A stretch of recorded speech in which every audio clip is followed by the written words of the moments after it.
अरे कहाँ जाता हूँ, कहाँ डेली है? देखा देखा रे निकाल के। अरे ये का छपरी चादर ले आइल बानी जी? प्लेन नहीं क्या मिलल का? पता बना दामाद जी दुबई के हवन, का पता उनके पसंद आई कि ना आई? अरे तो ठीक है बदल दे। अरे हमके क्या पता, हमके लगल दुबई से आवत वहाँ तो पढ़ल लिखल हुई है दामाद जी, फिर बदल दे। सही कहलू दीदिया, हम तो जीजा जी से पहले कल रही है कि प्लेन चिट चादर लेके चाहिए, लेकिन जीजा जी मनिया तब ना।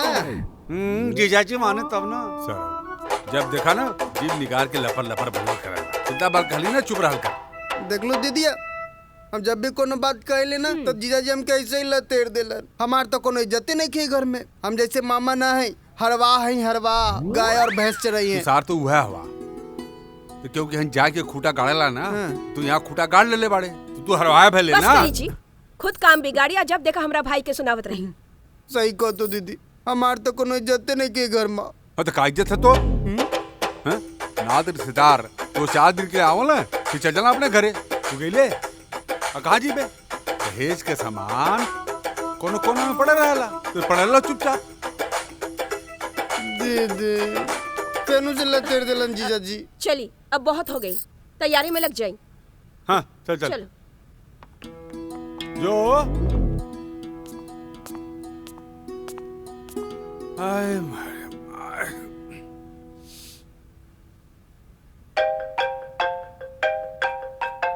अरे दामाद जी का फोन आवता दिया।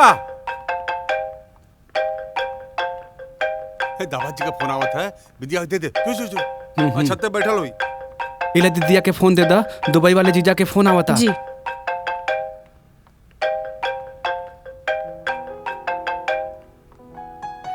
का भाई? अच्छा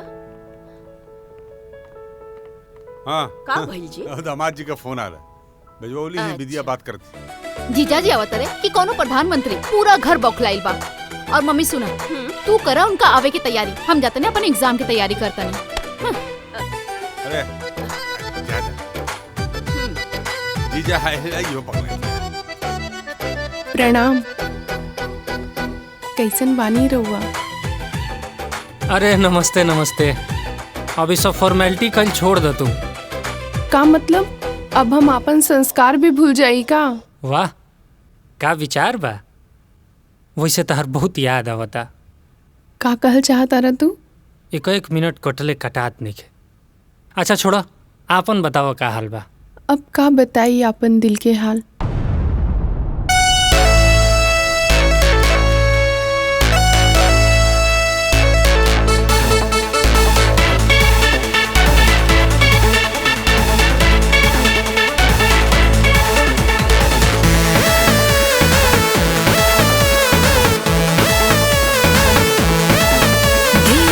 धक धड़के मन याद में तड़पे, दिल धक धक धड़के मन याद में तड़पे। दूर रह के बलम जी काहे देता रो सजा, जब खनकेला चूड़ी कलैया में याद आवे तोहर बड़ी राजा, जब खनकेला चूड़ी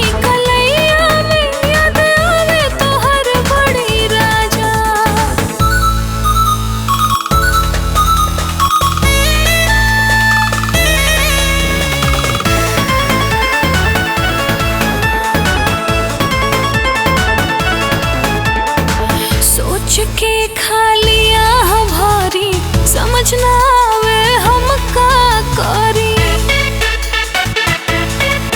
हाँ सोच के खालिया भारी समझ ना आवे हम का करी। दिल में उठेला बड़ी तूफान सजना, लगे ले ली जुदाई की जान सजना। रहला पे अकेला नहीं आवेला मजा, जब खनकेला चूड़ी कलैया में याद आवे तोहर बड़ी राजा, जब खनकेला चूड़ी कलैया में याद आवे तोहर बड़ी राजा।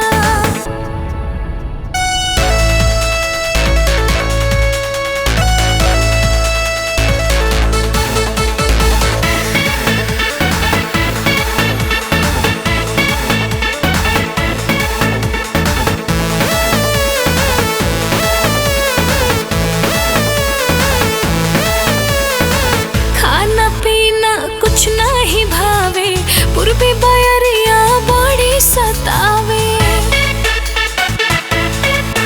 हाँ खाना पीना कुछ नहीं भावे, पूर्वी बयरिया बड़ी सतावे।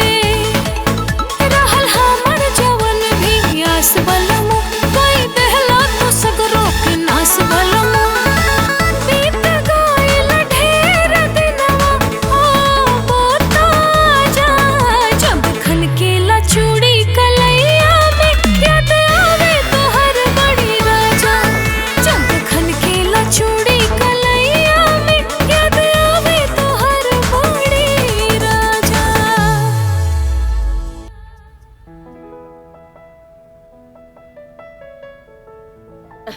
नमस्कार सत्येंद्र जी, का हाल बा? अरे नमस्कार बैठिए। दिल्ली वाला दामाद आओ तारे का? दिल्ली वाला ना, हमार दामाद दुबई से आवत आड़न। अरे वाह। अरे जा जरा मिठाई लेके आवा। अरे सत्येंद्र जी मिठाई उठाई का हई शाम के टाइम भल बड़ुए, तनी पकौड़ी सकौड़ी हो जाए के चाही। अरे तब रउआ कैसे पता बा हमरा घरे में पकौड़ी बनता? अरे भौजाई नाक इंसान के नाक बड़ होके के चाही, फिर पकौड़ा होके चाहे पकौड़ी, दिशा अपने आप पता चल जाला। अरे अरे जल्दी बैठी, करो। हम लेके आवत। हाँ चाहिए बना के लिया बढ़िया। हाँ चीनी कम वाला। हाँ, हाँ। अरे अब्बे फोन आला ले दुबई वाले दामाद का।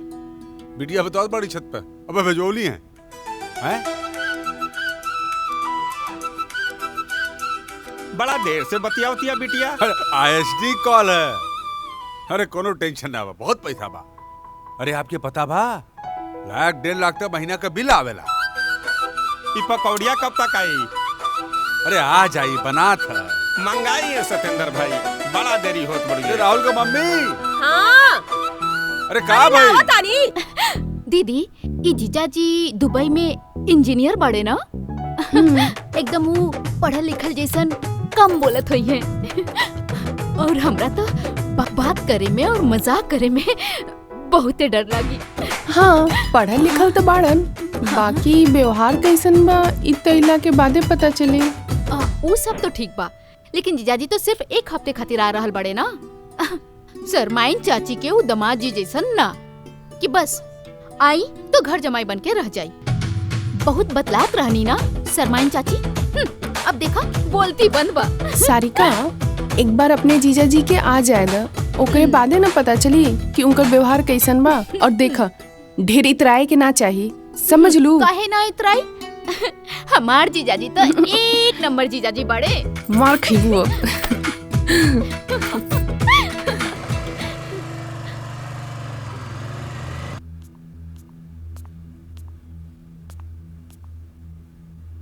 अरे राहुल। हाँ पापा। राहुल की मम्मी साधना, हाँ सारिका, सब लोग इधर आओ, इधर आओ। का भइल? का अब आ भइल? गए? अरे तुम्हारे घर में एसी है ना? जी बाबूजी। अरे दुबई वाले दामाद है ना, वो तुम्हारे घर में रहेंगे, ठीक है? और सारिका तू इनके साथ सो जाइए, ठीक है? अब हम और तू बारह सो जाइए। हम कहाँ सोता? अरे तू खरियान में जाके खटिया लगा के सो जा। तू छत, ठीक है? और एक काम कर, बाथरूम जल्दी जल्दी साफ कर दे। अभी तक काल है रगड़ रगड़ के साफ कहीं नहीं है। वाले हैं, साफ सफाई पसंद है उन लोगों के। ठीक बा। ठीक है, चल चल। और गुंजा दीदी? अरे गुंजा दीदी दामाद के साथ ही रही हैं। तो हम उनका कमरा में सुतब। अरे तू ना सो सकेली, समझावा करा। तो हर दिमाग खराब बा का? काहे कि एसी तो उनके कमरे में बना। तो भौजी के साथ सूत जा अपने। एक काम करा, समझावा करा। आजा चल। हमरे कमरा में सो जा। आजा। हमके तो लगता है जीजाजी ना हवन, कोनो सीएम डीएम हवन। हाँ, सारा घर उनका स्वागत में लगल बा। अरे इसे ना बोले के, काले आपके शादी हुई तो हर दूल्हा के कोई ऐसे बोली तब। भाभी, ई जीजाजी शब्द तक ठीक बा, लेकिन ये रिश्तेदारी शब्द ना महा बकवास बा। चुप रहा, चला हमरा साथे। चुप रहा, चला हमारे साथे।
अरे अरे दुबई वाले दामाद जी आ गए। प्रणाम बाबूजी। क्या हाल चाल? हाँ बढ़िया था, एकदम मजे में। प्रणाम मम्मी जी। प्रणाम जीजा जी। नमस्ते जीजा जी। खुश रहो लोग। और कैसे ना कालवा? कैसे है जीजा जी? अच्छा शांत हो जा लोग, बहुत दूर से आल मत, थकल हुई, जरा आराम करा। अरे जीजा जी कैसे बात करते हैं आप? इतना जहाज से आइल बाड़े, कैसे थक जाइए? दुबई वाले दामाद जी से तो बोला लायक मुंह बा। चल हाँ बाबूजी। उठा, चल वो लगा ले। चलो हमेशा हमरे पर कितना बढ़िया दामाद बा। दामाद के चश्मा नहीं वाला।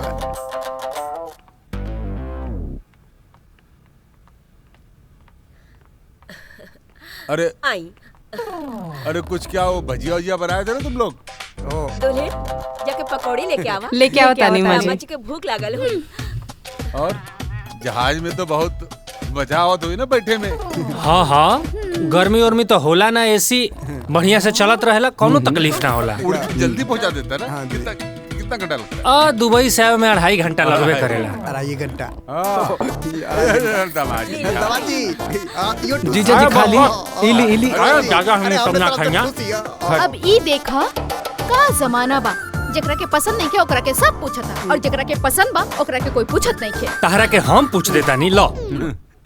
रखी अपने पास जीजा जी।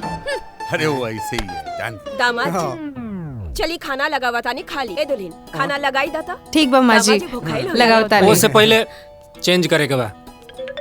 कपड़ा लेके आई। हाँ ले जा राहुल ले जा। खाना खा बड़े उल्लू बड़ा। 4 को सब्जी बनाऊले बानी। अच्छा जीजा जी दुबई वाला दामाद जी के बहाने आपके भी बढ़िया बढ़िया काय खातिर मिली। कितना बार खाली की जबली आए बात कर चल। आजा चल बेटा।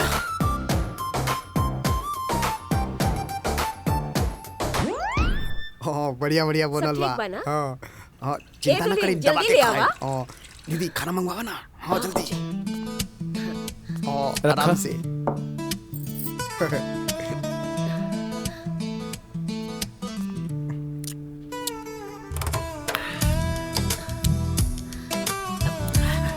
दुल्हन सब्जी ले आवा। तनियारो मंगवावा। हाँ दादा दा।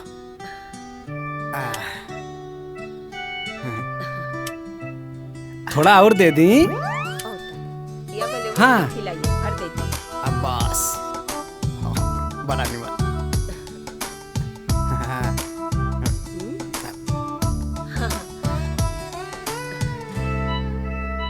हाथ धोली। अरे यह जे धोली कहाँ जाई हैं ली।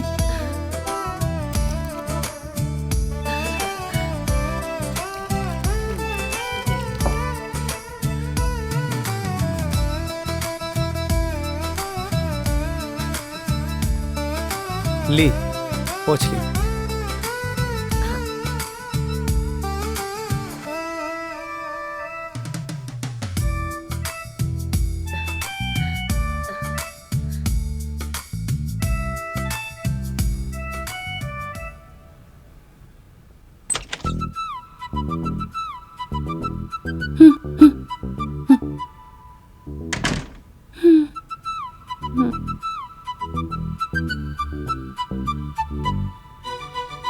गुंजा। अरे ई देखा तारा खातिर डायमंड के अंगूठी ले आइल बानी। हमरा के ना चाहिए आपके हीरा के माने की डायमंड की अंगूठी। खिसियाइल बड़ू का। खिसियाई नहीं 4 साल बाद आई नहीं है वो का लेके एक ठे डायमंड की अंगूठी। हमरा के तो लागत है हमार जिंदगी से ही जियान हो जाई। देखी इस समय पर हमनी के साथ में रहे के और आपका करता नहीं दुबई जाके घूमता नहीं और हम यहाँ कितना परेशान होता नहीं उससे आपके का लेना देना बा। ए गुंजा देखा तू का जानता रू कि ये बात के तकलीफ हमरा नहीं खे। तहार त आंख रोवेला गुंजा लेकिन हमार दिल रोवेला।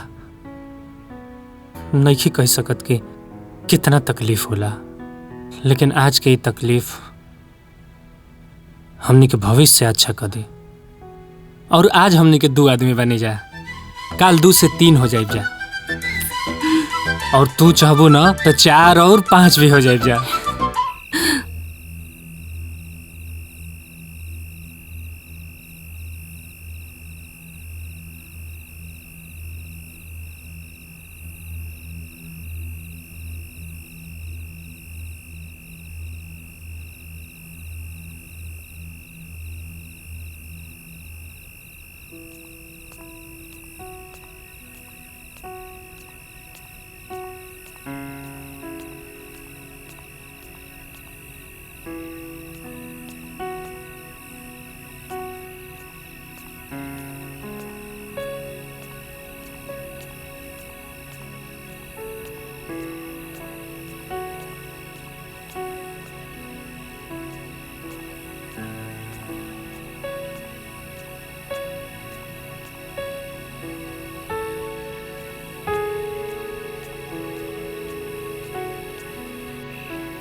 उठी। का उठी? रात भरी सब मच्छर काट काट के सब लाल कर देले बा। पता ना कहाँ से सब मच्छर आ गइल बा। ई जीजा के चक्कर में ना लागत है सब मच्छर उठा के लेके जाके बथानी में छोड़ दी। अरे ऐसे ना बोलल जाला। कितना दिन रही हैं जीजा जी? 6-7 दिन। और कितना? यहाँ एक दिन में ही हाल भइल बा, तोहके 6-7 दिन बुझाता। अच्छा ढेर ना बोली। चलिए उठी, मुँह हाथ धोई फ्रेश हो जाएं। ठीक बा, जाता नहीं।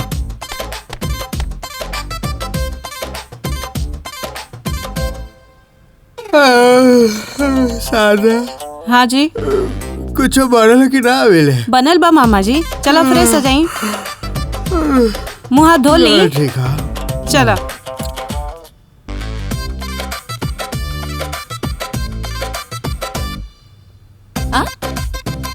मम्मी जी ई ली रउआ खाती ले आइल बनी।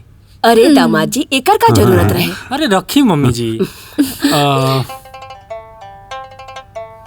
ई भाभी जी रउआ खाती। जी धन्यवाद जी। बाबूजी हाँ हाँ ई ली रउआ खाती ले आइल बनी। पेन करुआ गांव भर चमको। दामाद जी हमरा खातिर कुछ ना ले ला। अरे रुकी ना, ले आइल बनी मामा जी। रउआ खाती न ई अंग्रेजी सूट ले आइल बनी। अंग्रेजी सूट? हाँ। सूट बाकी कच्छा। ये लगी तोरी बात। अच्छा अच्छा। यहाँ का खोलो तोरे पहले खातिर देखता हुए मेरा खड़ा है। अरे साला पागल है। बाद में खुला। राहुल बाबू तारा खाती चॉकलेट बा। जी जी। और जीजा जी हमरा खातिर कुछ हो ना? ओहो अपना साली खाती तो कुछ ले आइबे ना कहीं। साली साहिबा उदास मत होके। ऐसा कैसे हो सकता कि हम अपना साली खाती कुछ ना ले आए। रउआ खाती ले आइल बनी 5G मोबाइल। Thank you. अरे बेटा यहाँ मत खोल, तो माई देख ली, पसंद आई तो ले ले, छुपा ले। चला हो गई ना सबके। ए राहुल हाँ। अटैची पैक कर घरे में रख ठीक दो। दामाद जी बताई का खाई? अरे उहे खाई जौन सब कोई खाती बनी। ना ना अभी घर में उहे बनी जौन दामाद जी के पसंद आई। तो हमरा पूरी सब्जी पसंद बा, उहे बनवा दी। तो ठीक है, सवेरे पूरी सब्जी बन जाई। दोपहर में का खाइब, राती का खाइब? राती के मछरी बन जी, से बढ़िया का बाब मछरिये बनवा दी। चला ठीक। ए दुल्हे चल खाना जा बनाओ। जा दिखा दो आपा पर गिफ्ट। अब आज से तो दामाद जी के पसंद के खाना बनी घर में। अरे सतेंद्र जी क्या हाल बा? लागत कि दिल्ली वाला दामाद जी आ गइल बनी का? अरे शर्मा जी कितना बार कह ली, दिल्ली वाला ना दुबई वाला दामाद जी। अरे शर्मा ससुर जी। अरे खुश रहे। तब कितना दिन रहे के बा? मॉल लग जाई तो 2-4 दिन टिकाइए देव जा ना, तो फिर तो जाही के बा। अच्छा। रउआ बारे में बड़ा सुना तनी। हमारा बारे में दामाद जी का सुननी है? इहे कि रउआ चॉकलेट बड़ा पसंद बा। राहुल जी चाहिए हमारा बैग में से चॉकलेट लेके आई। हाँ ले आई। अच्छा तब दामाद जी ओजा के मौसम कैसन बा? एकदम नीमन बा, एसी लागले बा घर में। अरे शर्मा जी ओजा ना बर्फ पड़ेला। ली चॉकलेट खाई। काई कली। अरे दामाद जी रउआ दुबई में रहे नहीं, ओजा एक से के विदेशी बोतल होखी, तब आज शाम के टिकावल जाओ। अरे शर्मा ससुर जी, हम भले ही दुबई रही ना, लेकिन हमार पूरा संस्कार एजे के बा। आ बताई रउआ सबके तो कुल मना करे के चाहिए। क्या शर्मा जी हमारा दामाद की बिगाड़ चाहता नहीं? अरे सतेंद्र भाई हम तो रउरा दामाद के चेक करते रहे। राउर दामाद एकदम हीरा बा हीरा। अच्छा चलता नहीं भाई। अय्या मौत।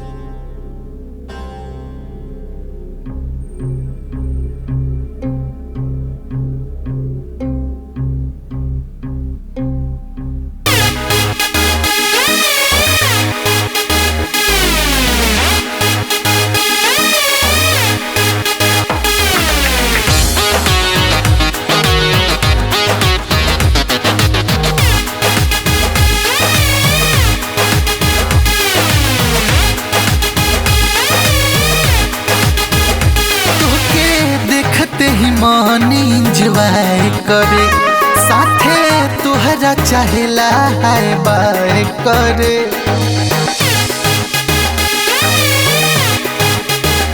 तोहके देखते ही मन इंजॉय करे, साथे तोहरा चाहेला हाय बाय करे। करेलू पागल तू नयन मटकाई के, छुवाला जब तू बदन मुस्काई के, मन कर सट जाए बहिया में आई के।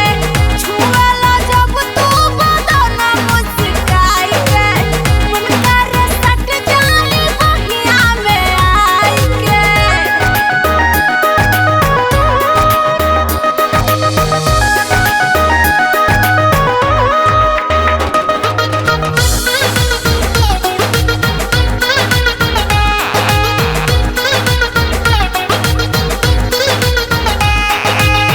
हमर त मन बा पूरा तोहर का विचार बा।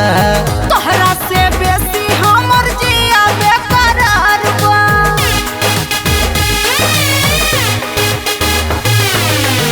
हमर त मन बा पूरा तोहर का विचार बा। तोहरा से बेसी हमर जिया बेकरार बा। जई हला दूरे भीतर योगिया लगाई के, छुएला जब तू बदन मुस्काई के, मन कर सट जाए बहिया में आई के। छुएला जब तू बदन मुस्काई के, मन कर सट जाए बहिया में आई के।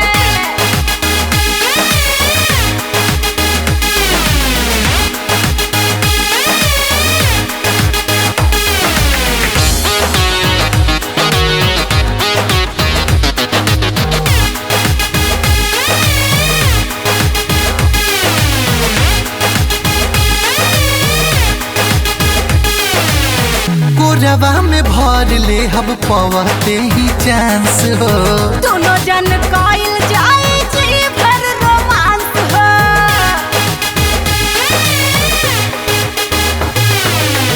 कोरवा में भर ले हम पवते ही चांस हो। दोनों जन कायल जाए जी भर रोमांस हो। तोहरा के राखब हम करे जैसे लगाई के, छुएला जब तू बदन मुस्काई के, मन कर सट जाए बहिया में आई के। छुएला जब तू बदन मुस्काई के, मन कर सट जाए बहिया में आई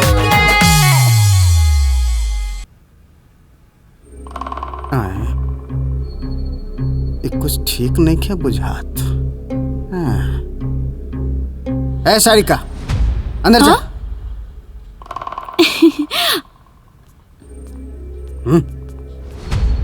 ए दमाद जी कब जाए के बा? हैं? जाए के चाहिए अब। हैं?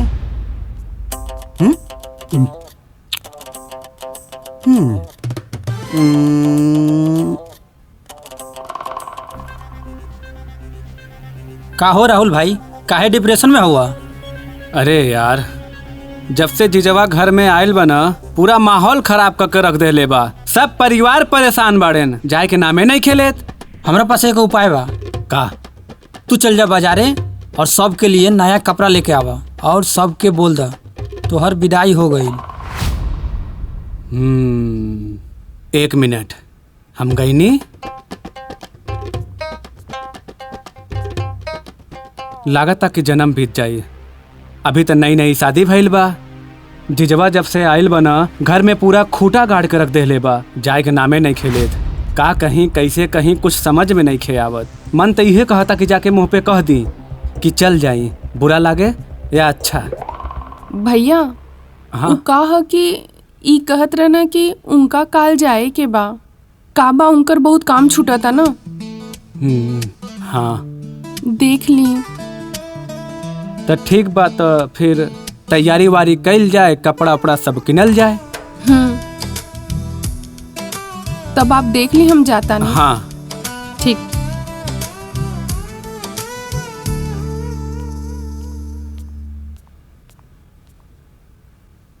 माई, ए माई, काहे जल्दी चिल्लाता? से, चला जल्दी से तैयार हो जा, बाजारे जाए के बाद। काहे खातिर? अरे जीजा दीदी जात बारन घरे, शॉपिंग तो करे के परी। सच्चो कहता रे? हाँ सच्चो। दीदी बोलवा के दुकान पर से हम लोग खातिर 2 समोसा मंगवा देना। ठीक बा। सुना ना, तनी चटनियों मंगा दी है। दे देना तू। ठीक बा। सुना ना, हमरा के 50 रुपया देना, आज मन बिगड़ल बा, तनी मन बना लेते हैं।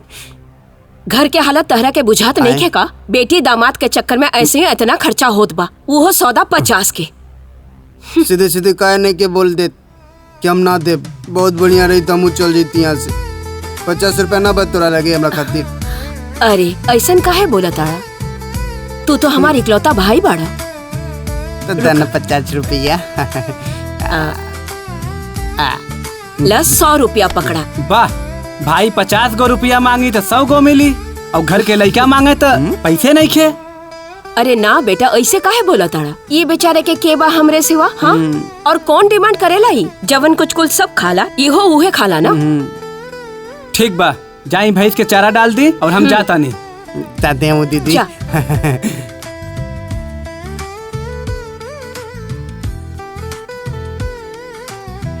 अरे प्रिंस भाई, यहाँ आबो। का भइल हो? आए का भइल? तोहार आइडिया काम कर गइल भाई। देखला? चला बैठा और बाजार चलल जाए। हाँ हाँ चला।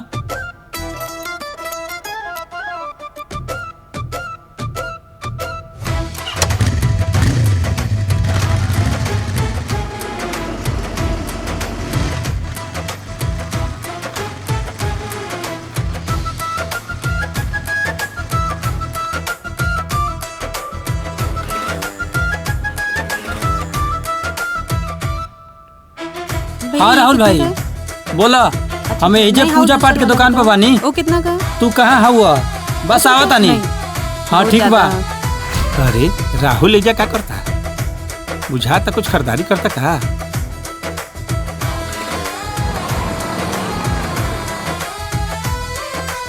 अरे राहुल। जी चच्चा। बड़ा खरीदारी होता, बुझाता दुबई वाला जीजा जी जाए वाला बड़े का? हाँ हाँ, वो जीजा और दीदी जाए वाला पड़े, तैयारी हो खता। चल जाए तो बढ़िया भइल, कम से कम जाए खातिर तैयारी तो हो गईले, तो हम लोग के पीछा छूटल। मतलब? अरे मतलब ये बेटा कि कम से कम दुबई वाला जीजा जाए खातिर तैयारी तो हो गईले। हाँ हाँ, जाए खातिर जीजा तैयार हो गए, यही से बाजार आ गई नी कपड़ा उपड़ा किने खातिर। अच्छा जी चाचा। हाँ चलो ठीक बा बाबू, कम से कम नात रिश्तेदार हम जाए खातिर तैयारी तो हो गईले। हाँ हाँ, का हो ना, दुबई से बहुत फोन आवत रहल जीजा जी के, तो जल्दी जल्दी में बाड़े। अच्छा चाचा, हम चलत हैं, बहुत तैयारी करे के। अच्छा प्रणाम। ठीक बा बेटा, प्रणाम प्रणाम।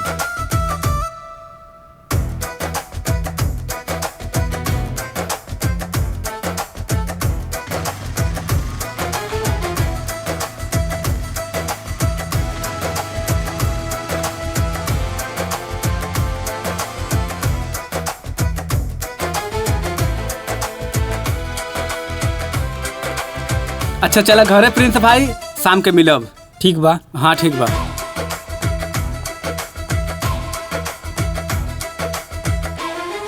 दामाद जी बताई ना, का खाई? कुछ बना दी? कुछ हो बना दी मम्मी जी, पूछत काहे बानी? अरे वो गुंजन कहत रहल कि दोपहर में जाए के बारे हुआ के, तो ऐसे जाए के टाइम भी राय लिहल जाला ना, तो ऐसे पूछतानी। जाए के तबा, लेकिन सोचा था नहीं कि दोपहरिया में घाम बड़ा बा तो साझी खुन जाए। अरे केकर जाए के बात होत बा? उ बाबू जी हमारे जाए के बा, तो सोचने है कि दोपहरिया में बड़ा घाम बा तो साझी खुन चल जाए। अरे दामाद जी कहाँ जाइबा? परसों पोखरा में मछली माराई, बनी बनाई के खैया फिर जइया। हाँ तब दामाद जी। हाँ बड़का बड़का भाकुर और रौ निकली। हाँ। देखते मन हिल जाये, 2-3 किलो के। अब बाबूजी कहता नहीं तो राउर बात हम कैसे टाल सकते? आराम से मछली उछरी खा के 3-4 दिन बादे जाए। चला पापा के लिए पानी ले आई। हाँ, और मामा जी भी खेतवा से प्यासा लाई लो हैं। हाँ, और पानी के साथ मिठाई भी ले आई। बहुत प्यासा लोग, आजा फिर आजा। चलो।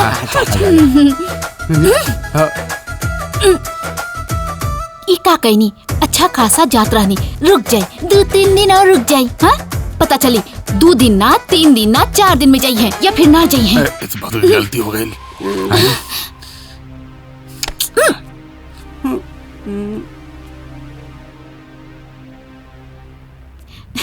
जीजा जी रिश्तेदारी में ज्यादा दिन ना रुके के चाहिए। तू एकदम ठीक कहता रो, रिश्तेदारी में ज्यादा दिन नहीं रुके के चाहिए। लेकिन ये जो हमार रिश्तेदारी ना ससुरारी है, और ससुरारी में जब लेना भरा हुंकारा तब ले रहो एक पखवाड़ा। मतलब 15 दिन। तो फिर एक काम करी, पकड़ी खुरपा कांदा कुदारी, समझ मतलब काम पे लग जाई। अच्छा, जीजा जी is not going holding holding holding holding ना holding holding.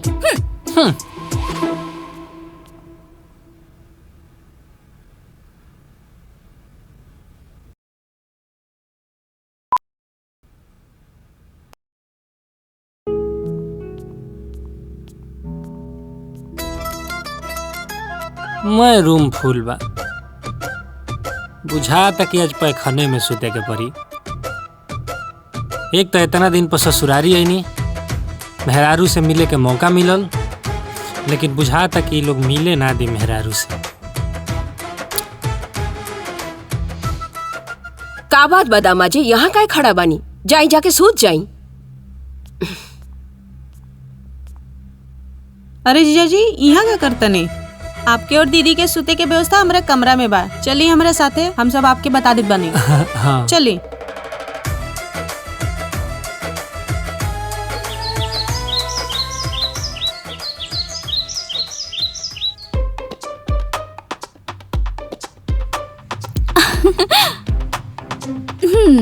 By bye by.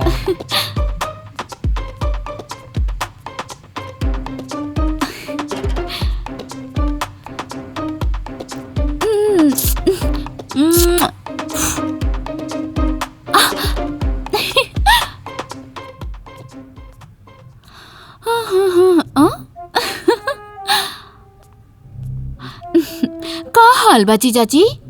हाल तो ठीक बा, लेकिन चाल ठीक नहीं खे लागत। संभाली जीजा जी चाल।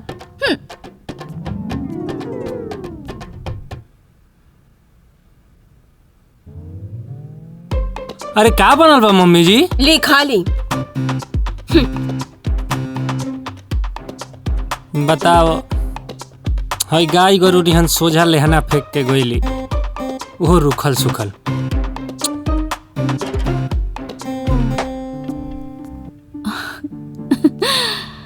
का गुंजा दीदी का करत रू? कुछ ना, उ तोरे जीजा जी के सेट के बटन टूट गल रहे, उहे के बस सिलतानी। वो कहा न दीदी, जब आदमी दबा के खाई और दबा के कपड़ा धुलाई ना, तो सिलाई तो उघरी ना। तू कहे के का चाहता रू सारिका? यह कि जिज्जा जी दुबई में का करत रहले? हाँ, इंजीनियरिंग या कुछ और? हाँ, अब हम तो गैर ना बानी दुबई कि हम तोरा की ई बताई कि इंजीनियरिंग सिंजी करत आरन कि कुछ और करत आरन। गुंजा दीदी वो कहा ना, जब ससुरारी के 4 पाई तोड़े में मजा आई ना, तो इंजीनियरिंग कहाँ से भाई? हाँ, संभाला।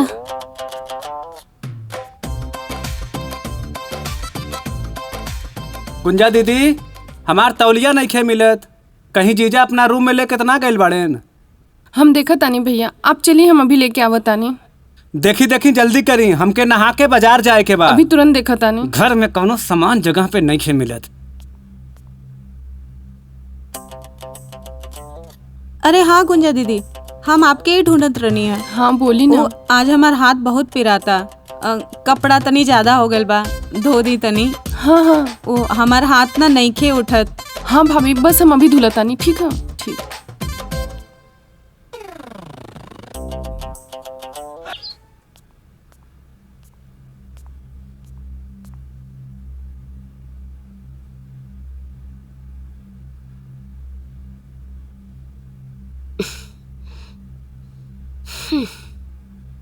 अरे भौजाई का हाल बा?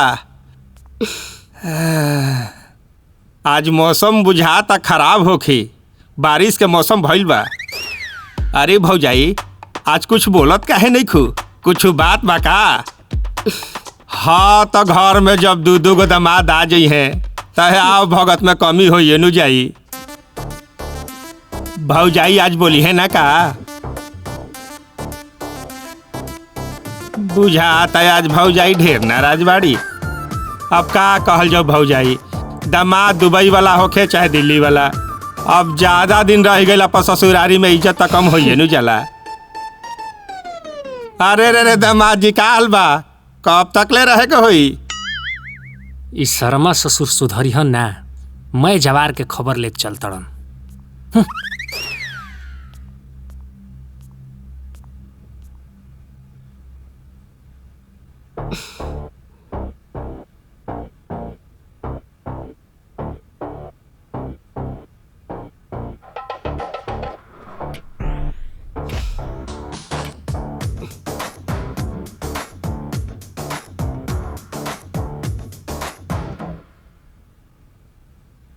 मम्मी जी आज शाम के मछरिया बनी नू?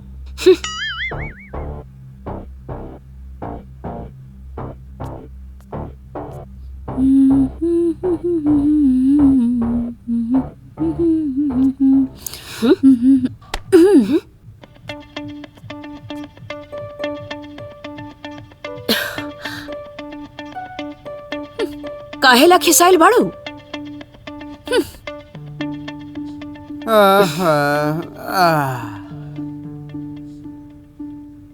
ए सारिका जा तनी पानी लेके आवा, बहुत प्यास लागल बा।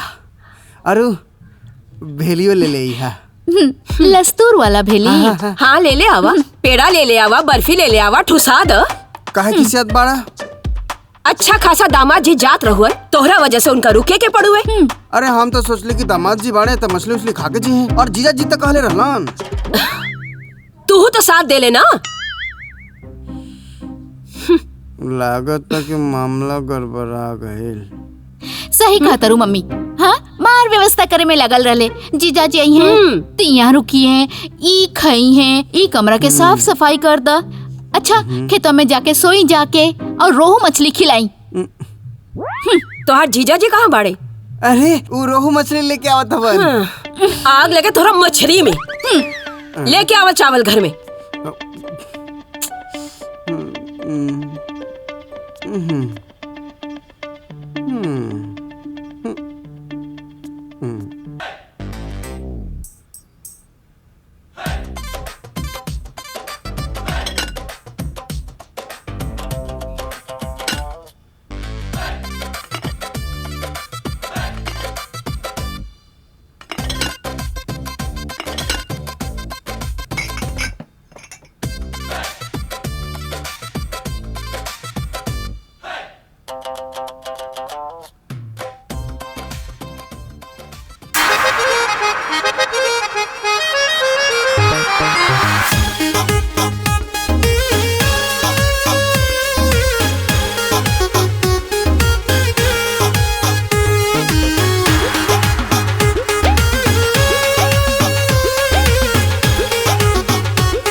चाहिले ससुरार आई जब रहुआ, हाँ करे सम्मान राउर पूरा गौआ। चाहे ससुरार आई जब रउआ करे सम्मान राउर पूरा गौआ। साची साची कही हमसे जीजा जी कितना दिन के लगे आइल बानी बीजा जी। बोलत काहे नइखे मुहुआ अपन खोला, बोलत काहे नइखे मुहुआ अपन खोला। ज्यादा ससुराल में रहला पे राजा इज्जत कम होला। हाँ, ज्यादा ससुराल में रहला पे राजा इज्जत कम होला।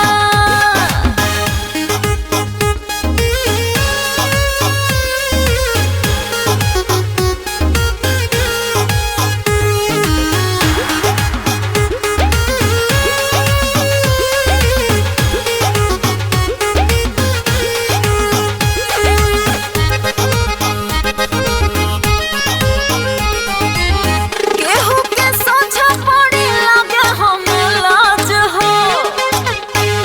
हाँ, अपना आदत से अब आ जाए बाज हो। केहू के सोझा पड़ी लागे हमें लाज हो। अपना आदत से अब आ जाए बाज हो। पड़ी जब त्योहार तीज होली दिवाली करे इंतजार आ जइहा तो हर साली।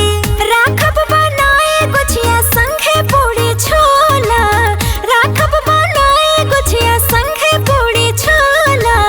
ज्यादा ससुरारी में रहला पे जीजा इज्जत काम होला। सुना, ज्यादा ससुरारी में रहला पे जीजा जी इज्जत कम होला।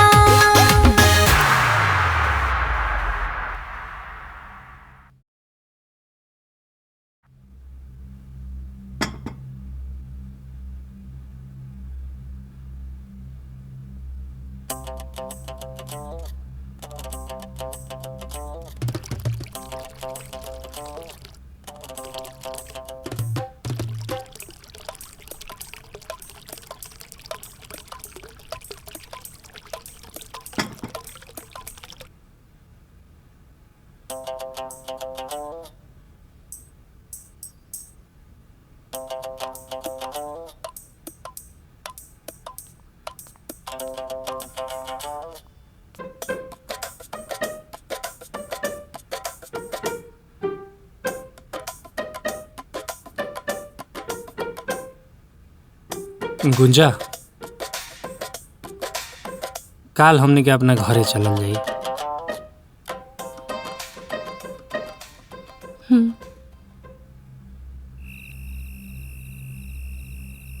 तोहर प्रीतिया में मनवा बौरा गइल बा, तोहर जवनिया पे मनवा लुभा गइल बा। तू आ गइलू है घूंघट हटा के। ओहो, आज ई चांद अन्हरिया में आ गइल बा।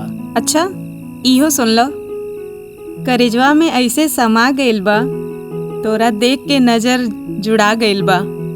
तो बुलौला है इतना शिद्दत से कि तोहरा मनवा के मनसा बुझा गइल बा। तोहरों में मौसम के नजाकत समा गइल बा। शुरुआत तो आपे कइनी है, अंत भी कर देव।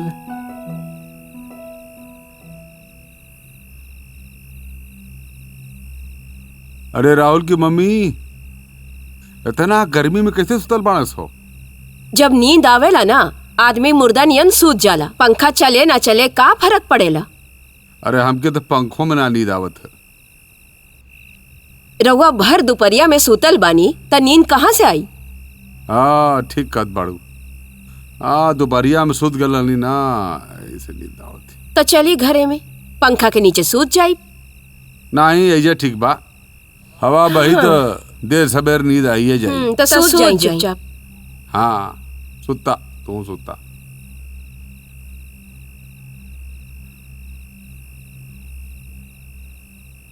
ए बाबा, चोरी हो गई रात के नथुनिया। सुत गई हम तो जागे सारी दुनिया। ए बाबा, चोरी हो गई रात के नथुनिया। वाह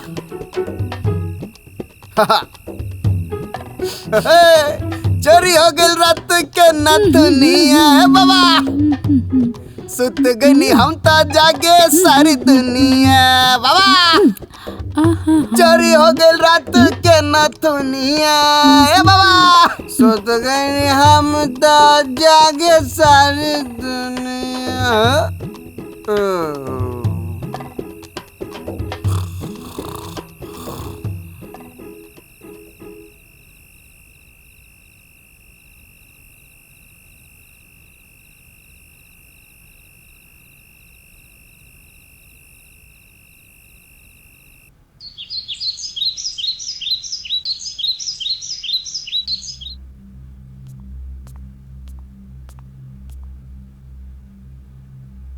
राहुल ए राहुल। हाँ पापा।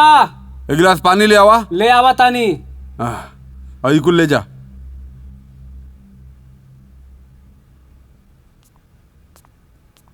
जा लेके मायके देता कद्दू लिया ली बनावे के देता रस्सा वाला।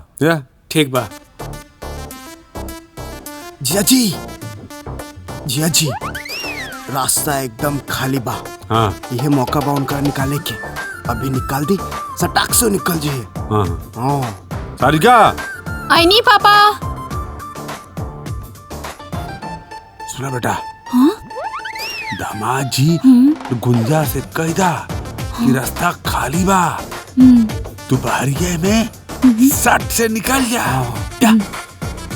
हाँ जिया जी हम जाता नहीं सड़क पे खड़ा रहे। हाँ जो जो जो जो देख देख।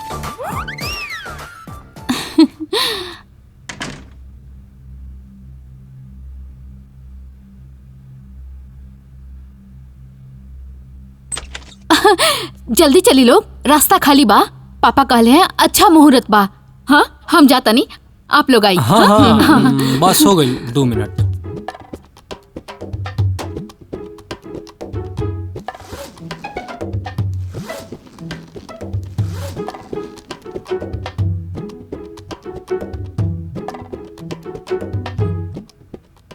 दा हम ले लेते नहीं।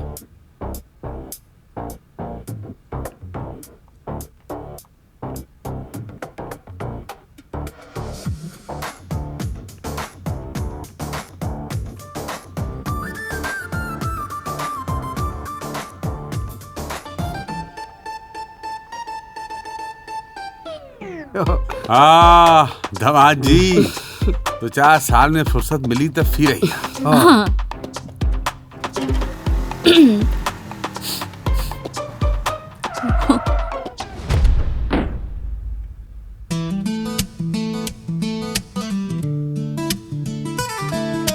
इसको हाँ दिखा।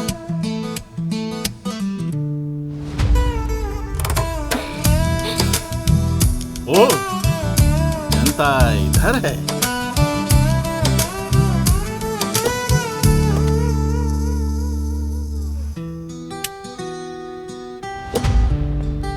भक्त अब जा सकते हो जाओ।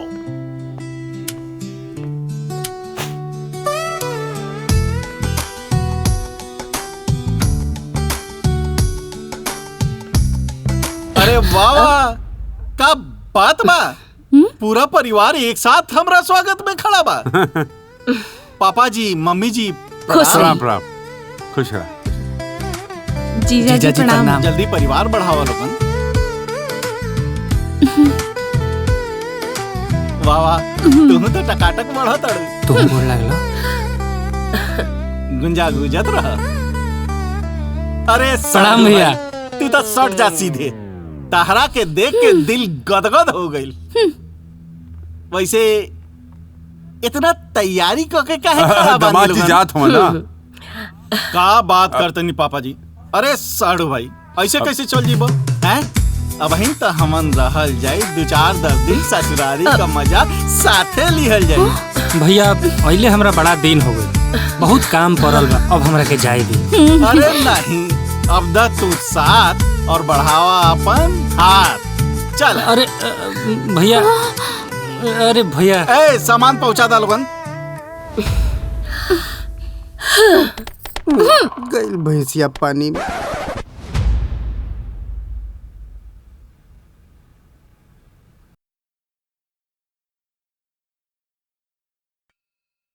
अर्ज किया है वाह वाह कि राजा तनी ढील द आ ढोड़ी जनी छील द आ थकल बा मिजाज जनी हाउ वाला फील द। अरे दामाद जी कितना अश्लील गाना गावता नहीं। ले बाबूजी, अरे हम तो आपके एकदम अक्लमंद समझे नहीं, रो आगे का अर्थात सुनबे ना कहनी। ससुर जी हाँ अर्थात सुन, कभी कहता है कि राजा, राजा मतलब मनुष्य, हे मनुष्य तू अपना दिमाग के तनी ढील द, रिलैक्स हो जा। साली साहिबा तनी ध्यान दिया कि कभी कहता है कि तनी ढील द, दिमाग के रिलैक्स करा। नाभि मतलब साड़ू भाई, नाभि मतलब नाभि नहीं ढोड़ी होला, और ढोड़ी मतलब होला नाभि, नाभि मतलब नाभि से होला कुंडली का जागरण, और आदमी कहाँ सीधा कनेक्ट हो जाला वहाँ से। लोग अपना अपना ढंग से पूछेला, कभी बहुत ही दबा के लिखेला ऊपर तक, लेकिन रवा लोग अपन अलग अलग धुन बना लेनी। सासू माई तनी ध्यान दे, हाँ आ गुंजा तू ध्यान दिया तो कभी कैसे कहता। ए भैया, हाँ राउरी अनमोल वचन सुनल छोड़ के सब कोई चल कहे गोइल। भीड़ कम कैली ता हमार काम है। सुनी साड़ू भाई, अब होई शाम का व्यवस्था। बाकी भैया परिवार के तो सब लोग ओइजे रहे। आता फिर एगो प्रवचन बाँच दे, ओकरे बाद सब निकल जाई। मामा जी तो एजे रह गइलन। पार्टी में शामिल। डन डन।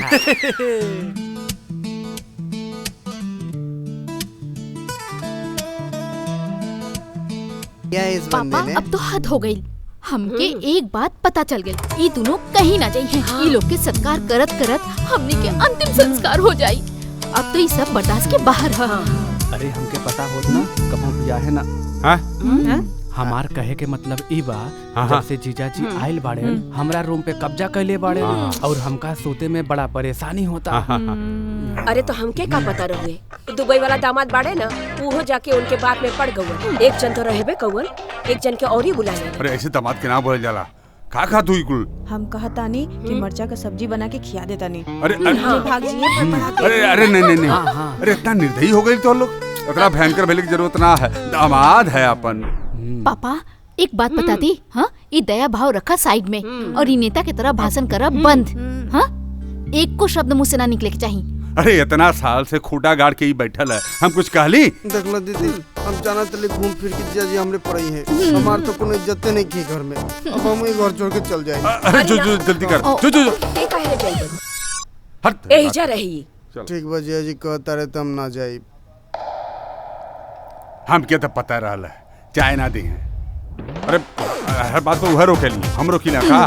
देखिए ना मम्मी उ कहत रहना कि काल हमनी के निकल जाइल जाओ। का सच्चो? सच्चो? हाँ, उ कहत रहना कि ढेर दिन ससुराली में ना रहे के चाहिए। अरे ऐसे कोनो बात ना। उ तो बड़का जीजाजी की वजह से रुक गई ना। अरे बेटा अपन घर है, कभी भी आ जाए हाँ पापा, लेकिन वो कहत रहना कि काल सुबह सुबह हमनी के निकले के बाद। हाँ काम बहुत है ना उनके पास। चला लो, चलो चलो आओ।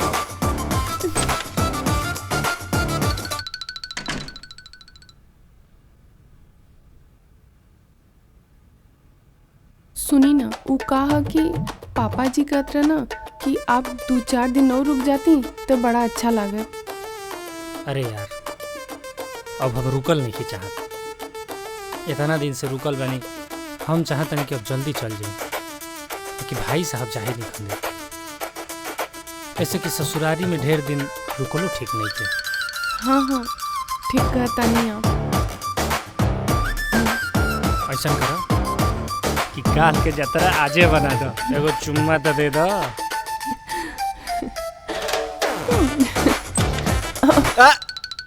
अरे बुझाता कि गलत टाइम पर आ गई नहीं। ना ना जीजा जी, ऐसा कोनो बात नहीं खे।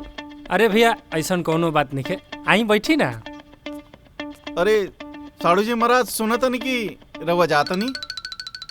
ना भैया वो ढेर दिन हो गल बा, तो सोचा तनी कि गईले उचित बा। अरे मर्दे, अरे अभी रहल जी 10 दिन साथे। ना भैया बहुत दिन अइला हो गई, और जो बहुत काम बढ़ गई बा। अरे सुना, अगर जाए के बा अब मनवा नहीं तू तो एगो काम कइल जाए, दोनों भाई आज रात भर बैठ के बतियावल जा सकेला। गुंजा, हाँ। तू अपना भाभी के साथ रह जा आज, हाँ? हाँ जीजा जी। कोनो दिक्कत नहीं है ना? ना ना, कोनो दिक्कत नहीं है। तो जा आराम कर। जी। साड़ू भाई तो दुबई के सुनावा।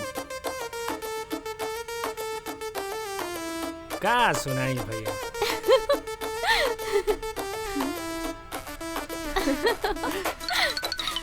अरे दीदी का बात है, आ जाई जा।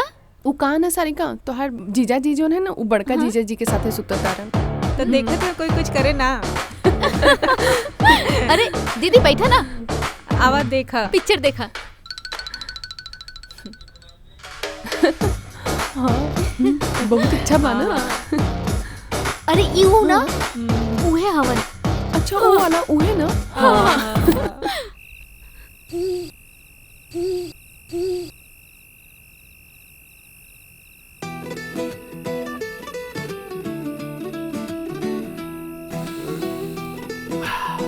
हमरो चेक करियो, ओरिजिनल हो दे।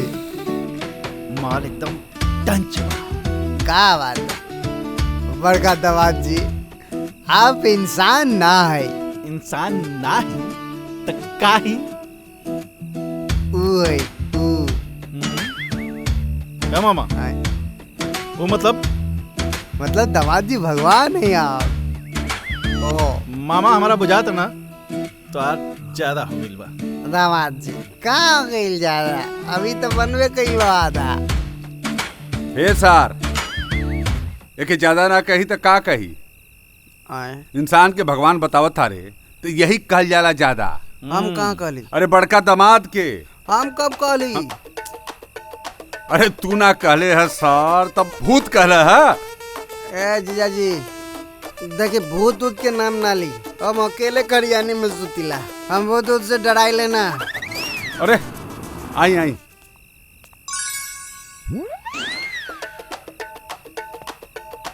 प्रणाम बाबूजी। प्रणाम। गोड़ लागे तनी।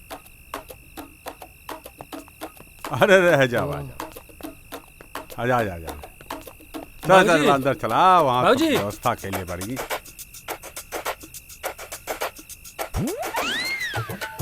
ये तो बेइज्जती मान हो गई। जैसे ना बाबू, पूरा बेइज्जती भाई। एकरे कहल जाला शादी से पहले ससुरारी में दाना तोड़। दाना तुरल मतलब? अरे मतलब खाना पर आइल बाड़े, घर के होए वाला छोट दामाद हवे।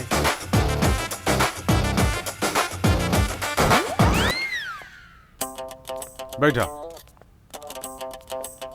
अरे ना वहाँ ना, यहाँ आप ही के लिए बा। बैठी। हाँ।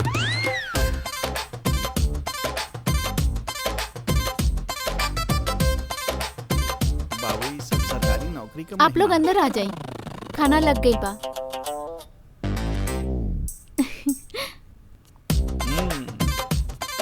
मामा, हाँ अपना भी निमंत्रण आ गया, तो चला जाओ। पूरा खत्म कर ले बेटी।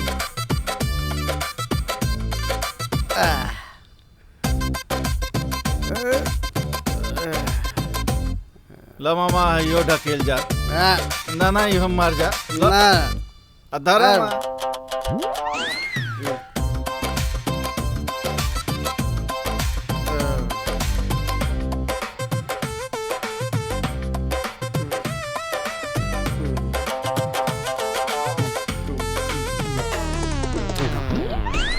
आओ साड़ू भाई, आओ।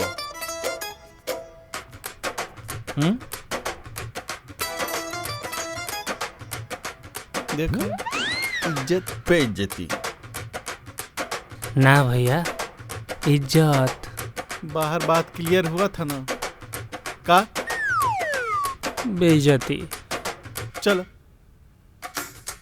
आइए, हम लोग भी दो रोटी तोड़ लेते हैं। हाँ।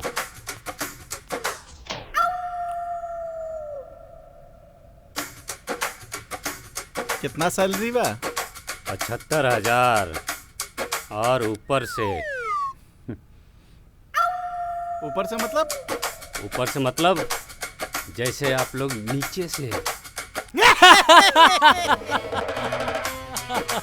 एकदम बिरादरी के बाड़ा भैया। रउआ काहे हंसत है? बिरादरी का साथ दिए हैं। एकदम टाइट बिरादरी बा।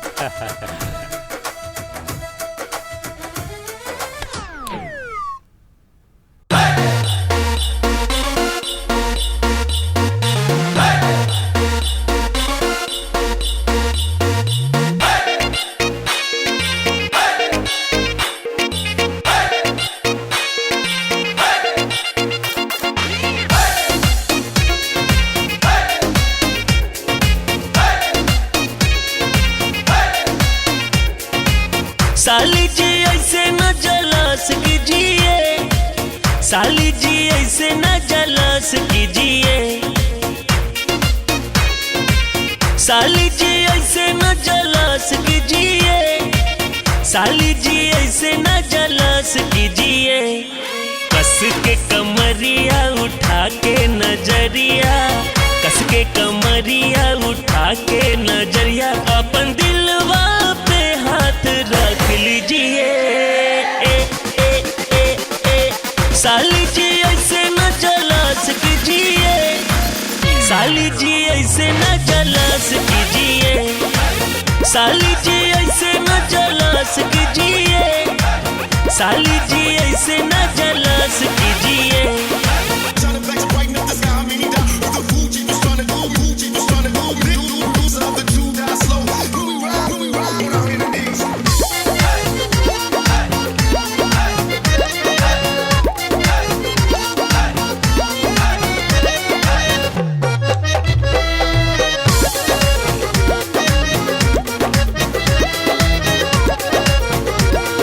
प्रॉब्लम कोनो नहीं खे जीजा जीजा जी होल्डिंग मन पखवारा अब हर हमें खटिया लागी फोल्डिंग।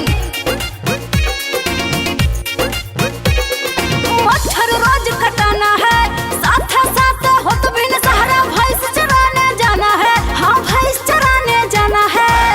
साली जी ऐसे न जलास कीजिए, साली जी ऐसे न जलास कीजिए, थाम के सांस के सुनिए ए साली, थाम के सांस के सुनिए ए साली, धड़कन के धक धक कीजिए। साली जी ऐसे न जलास कीजिए, साली जी ऐसे न जलास कीजिए, साली जी ऐसे न जलास कीजिए, साली जी ऐसे न जलास कीजिए।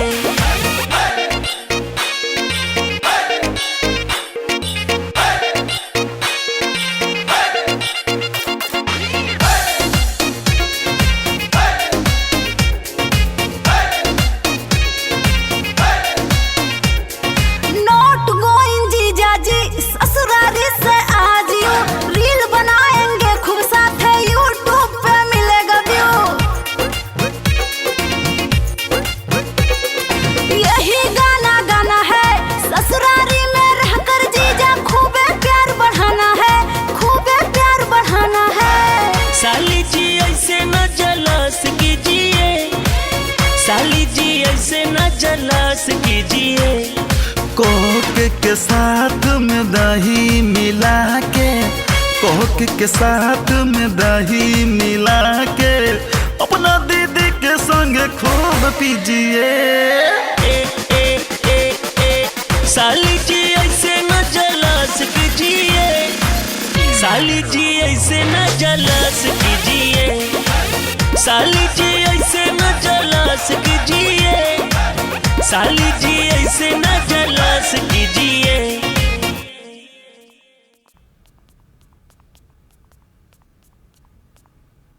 लागत अभी भी सुतले बाड़े। चलो अभी ले सुतल बाड़न।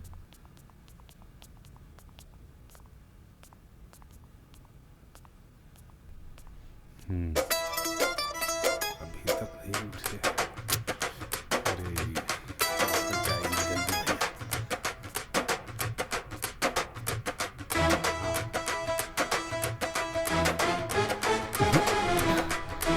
का भाई जगना अरे के खा नहीं चलना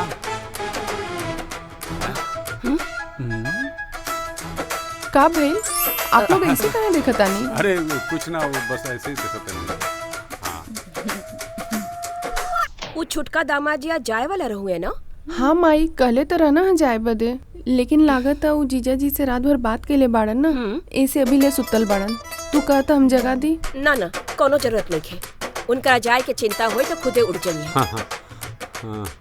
अरे जब गर्मा गर्म खाना के महक नाक में घुसी ना, खुद उठ जाइए लोगन। साधना, जब जीजा जी चढ़ी वाला बाड़े तो उनका ला कुछ खाना बना दो। अरे ना ए दादा, हम ना बनाई। अच्छा अच्छा बना के दी तो पता चलल 8 दिन और ही रह जी हैं।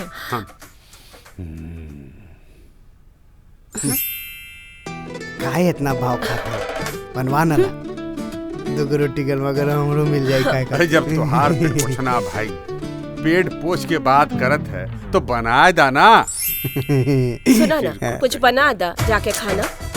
ठीक बा, चले तो चला।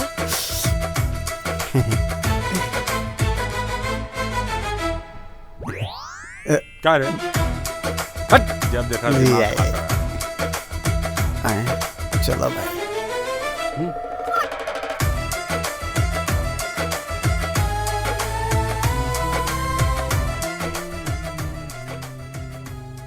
ए राहुल, हाँ राहुल जा जाके अपना छुटका जीजा जी का जगा दा। उनकरा जाए के है ना, बड़के जीजा के उनकरा के सूते दा। उठ जाइए तो फिर कोनो बखेड़ा खड़ा कर दी है।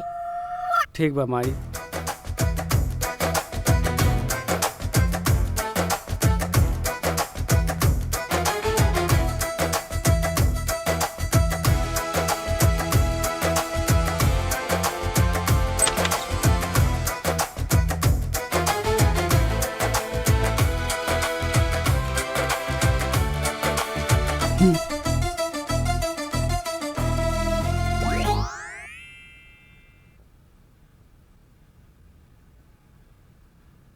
का भइल? हाँ अरे यार, दोपहर हो गई, तू जगौल है ना हमरा के? हैं तार दीदी बतौले ना रही कि आज जाए के रहा। जीजा जी हम तो सोचनी चाप के सूती, हम तो रात भर मच्छर से कटवावत रहनी। का चाप के सूती? आज जाए में देरी हो जाए, ट्रेन छूट जाई तब। अब जल्दी जल्दी तैयार होके के पड़ी।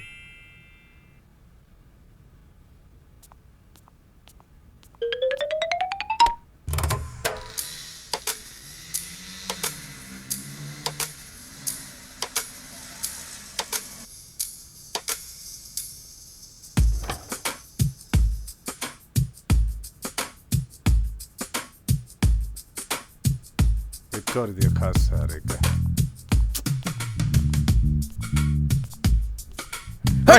उठ, जब देखा तो सुतल रहा। खाए के पिए का बा, आगे के मुंह सुधरिया नहीं हो। शोभा, शोभा रानी। राहुल, राहुल आईनी जीजा। अरे देखो ताहर दीदी कहाँ बैठल बड़ी, कहो कि जल्दी तैयार होके चलस ना तो देरी हो जाई। वो देखो तो भाभी के संगे बैठल बड़ी कि सारिका संगे बैठल बड़ी, जा देखो। ठीक बा, देख के आवता नहीं। अरे दामाद जी जाता नहीं का? हाँ मम्मी जी, राउर पसंद के पूरी सब्जी और खीर बनौले बानी। अरे मम्मी जी, पूरी सब्जी के चक्कर में ट्रेन छूट जाई तो महंगा पड़ जाई, और ओकरा बाद दूसरा ट्रेनों नहीं खे। अच्छा दीदी आवता नहीं। अच्छा अच्छा ठीक बा जी। सब कुछ रखा गइल नु, कुछ छूटत तो नहीं खे? ना ना, सब कुछ रखा गेल बा। एगो तौलिया छूटल रहे, उहो रख लेनी। अच्छा अच्छा ठीक बा मम्मी जी, अब हमनी के चला तनी जा। अरे दामाद जी, मुँह तो जुठियाए ले ले होती, पता ना कब खाना मिली। अरे मम्मी जी, मुंह जुठियावे के चक्कर में ट्रेन छूट जाई तो दिक्कत हो जाई। अब जाए दी मम्मी जी, बहुत काम बा, आ ढेर दिन होइयो गए। दुबई वाले दामाद जी, कोई दिल्ली वाले थोड़े हैं। अरे वो का है कि ट्रेन पकड़े के बाद फिर फ्लाइट पकड़े के बाद, अरे छूट जाए तो फ्लाइट का बहुत बड़ा खर्चो हो जाए। ठीक बा मम्मी जी, अब हमने के चला। अब जाते हैं तो हम का करें। ए राहुल, जाके अपन बड़का जिया जी के उठा दो, वो मिलनी है तो अच्छे होई। ठीक बा मामा जी।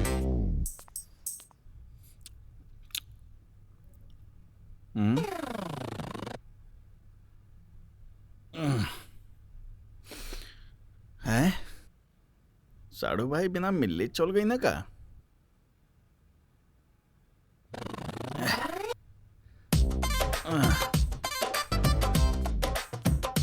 आई जीजाजी रउए बुलावे आवत रहनी। अरे वाह साड़ू भाई, गजब बेवफाई। अरे बिना हमसे मिले चले जाइएगा का। भैया भैया हूँ। और साड़ू भाई, आपके साथ रह के इतना मजा आया ना, लगा कि छोटा भाई ही है हमारे साथ। और आप हमको छोड़ के चल दिए, बिना हमसे मिले चल दिए। इन लोगों की बातों में आके Who are they? हैं? अब लग रहा है कि आप मानेंगे नहीं ना इसी बात पे। लीजिए, अर्ज किया है।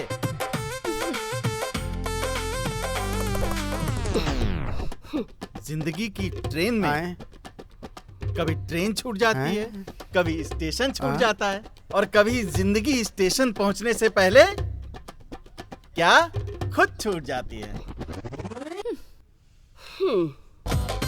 हमके तो समझ ना आएगी। समझे भैया? लेकिन ये कोई क्या कर सकता है। भैया का को देनी रहुआ हमरा के? कुछ नहीं, बस जो दिल में आइल ना उहे बता दे बाबू। अरे जीजाजी, ये फालतू के इमोशन में ना पड़ी, जाई जाके अपन काम संभाली। हाँ, ना तो ये जिंदगी कब ना ये ट्रेन के चक्कर में रेलम रेल हो जाई, पता भी ना चली। समझे? जाइए प्लेन से उड़िए, नहीं तो जिंदगी प्लेन से कब ट्रेन, ट्रेन से कब ट्रैक्टर, और ट्रैक्टर से ना बैलगाड़ी हो जाई। ये तो जीजाजी के मजाक करे की आदत है। से मजाक कहने की तू हमारा जब हमार ब्याह भइल रहे, ससुर जी रवा के याद बना, माता जी रवो के याद हुई, कितना बड़ा रही है। अब बहुत टेंटे घूमत रही, अब फराके पे रसगुल्ला चुआ चुआ, रसगुल्ला खाए चोरा चोरा। तो तारा से हम मजाक कब कहीं। उधर कुछ और रहे। दुबई वाले जीजाजी आपकी बात में ना आई है। जीजाजी इज गोइंग। ना ना, जीजाजी इज होल्डिंग। जीजाजी नॉट होल्डिंग, इट्स होल्डिंग। बबुनी हार होल्डिंग, हम दोनों का होल्डिंग। रहुआ का कोई देनी भैया? अब चाहे ट्रेन छूटे या चाहे स्टेशन, हम जाइब ना।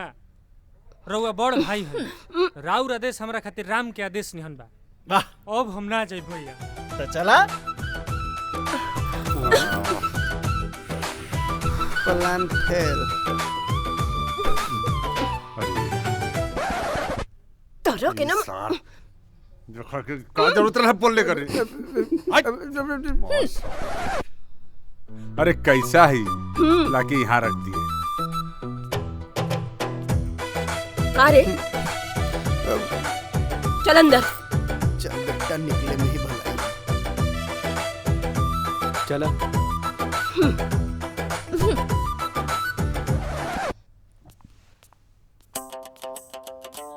अरे यार, तहर जीजा जी जब से आइल बड़न ना हम तहरा से ठीक से मिल पावत हई, ना ही बतिया पावत हई। हमार तो बुझाते नहीं कि जियल मोहाल हो गइल बा। एक तो हम साड़ू के साथ सुतत तनी और रात भर नाक बजावेलन घर घर, हर एक घंटा पर नींदे में प्रवचन देवे लागेलन। हम तो कबो कबो डेरा के जाग जाता नहीं, आ डर लगता इनो कि कहियो हमर हार्ट फेल मत हो जाओ। ऐसे काहे कहता रन? तारा तू ही बताओ कि हमें ससुरारी में तारा जीजा जी संगे सुते आइल बानी। एक मतलब तू और जीजा जी?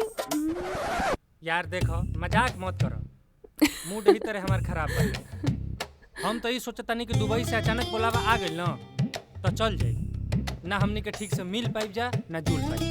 देखो जा, आज कोई सहू ना मिले के जुगाड़ बनावा। ठीक बा, आज हम कोशिश करब। तो आज के प्लान पक्का ना? पक्का। दुबई वाले बाबू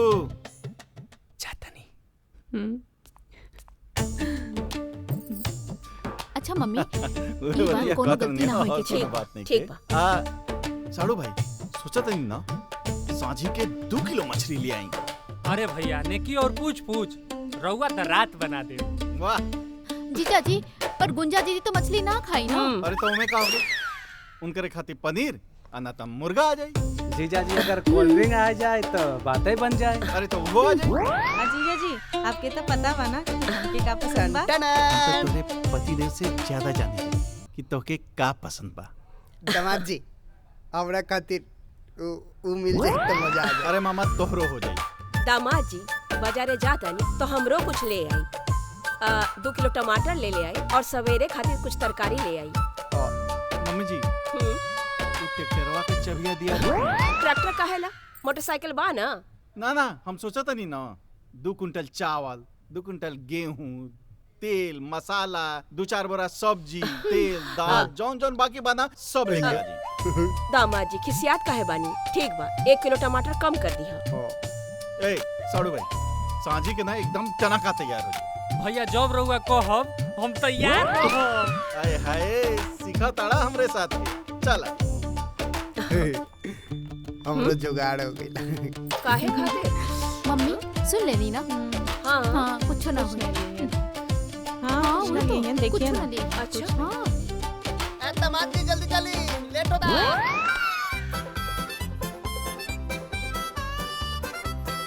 कहा मामा तू कहाँ? हमू तो चलो चल।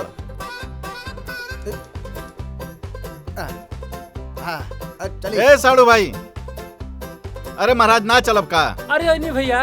अरे घाम से खता यहाँ। अरे पीछे चली। हाँ ए मामा हाँ दोपहिया गाड़ी पे ना हाँ 2 सवारी और तीसरा बैठल तो गाड़ी भारी। हैं? हाँ अरे वाह पीछे चली मामा जी। ये मामा घामे जरा देले बा। अरे दामाद जी रुका। अरे दामाद जी आओ तो नीचे मामा जी।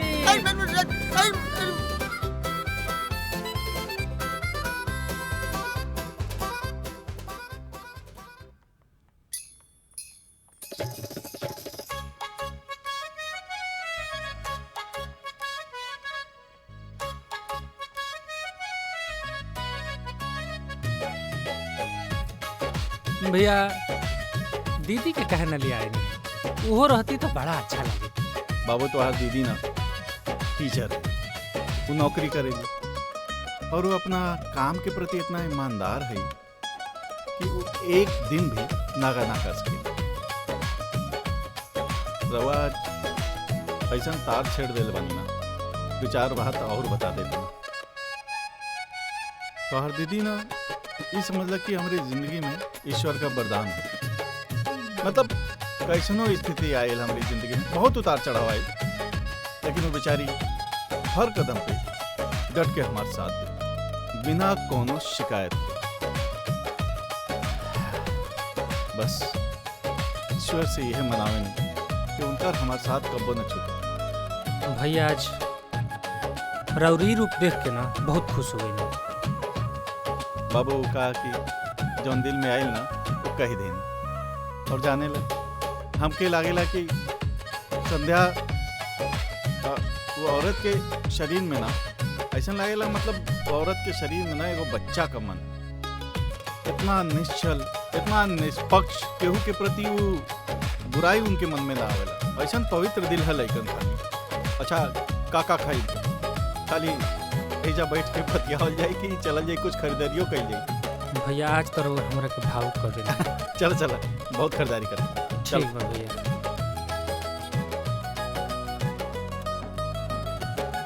चल जा।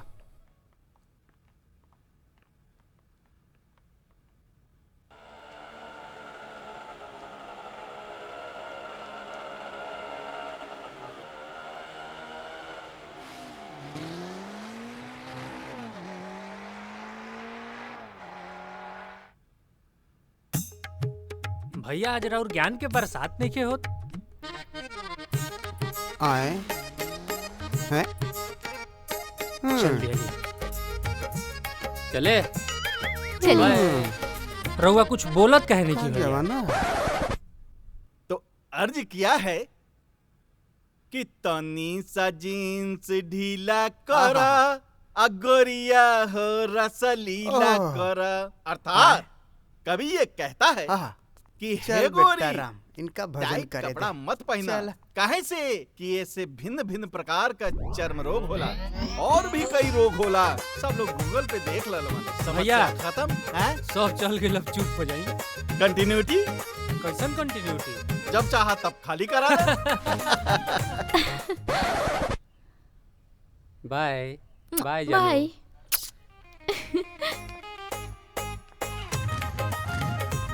एक्सक्यूज मी, कहा चिच्चा जी? ये के है? बॉयफ्रेंड? ज्यादा में चोर नहीं खिलागत।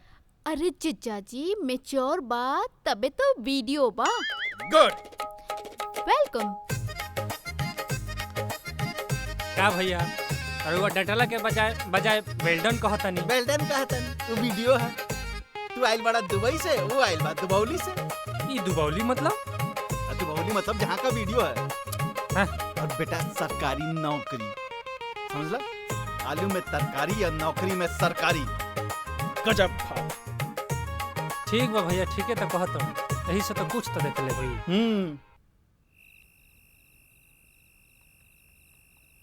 अरे काहे इतना जल्दी में बानी, रुकी तो। यही से तो छत पहनी है अनहार बा, केहू ना देखी। अरे रुकी, केहू जाग जाई तो आराम केहू से ना चली।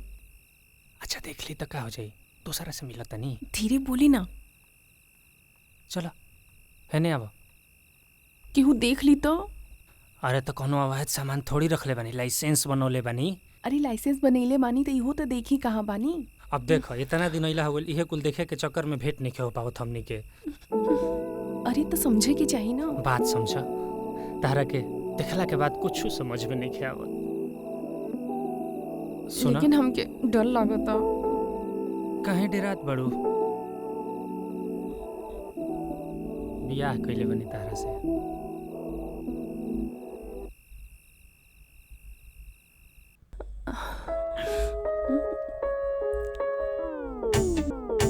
चला हो भाई, आज अकेले ही चलो।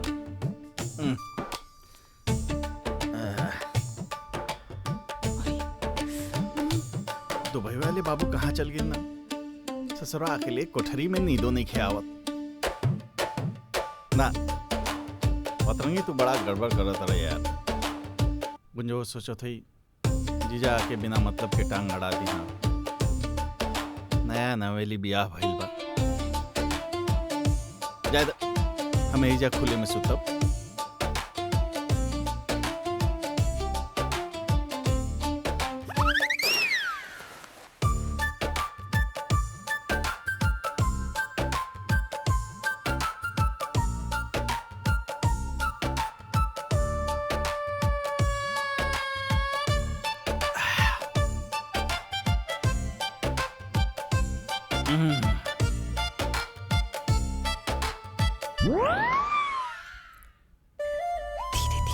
गुंजा भैया तेजा आराम से सुतल बड़न, नीचे कमरा खाली हुई। लागता जीजा जी सुत गइल बाड़न। अब हमनी के नीचे जाए के चाहिए। आई आई धीरे धीरे आई। अरे हैं? अरे दुबई वाले बाबू कहाँ रहला? हम तो वही के ढूंढत रहनिया। भैया हम तो रउवे के ढूंढत अरे रहनी। तावा बैठो, आजा आजा। ऐ खुला आसमान का मजा लिहल जाए। सुना ना, एगो गाना सुनाओ ना, साथे गावल जा। अरे जहिया से चली गईलू छोड़िए हमके, जिंदगी भइल दुश्मन हो जाए चंदा ले आवा।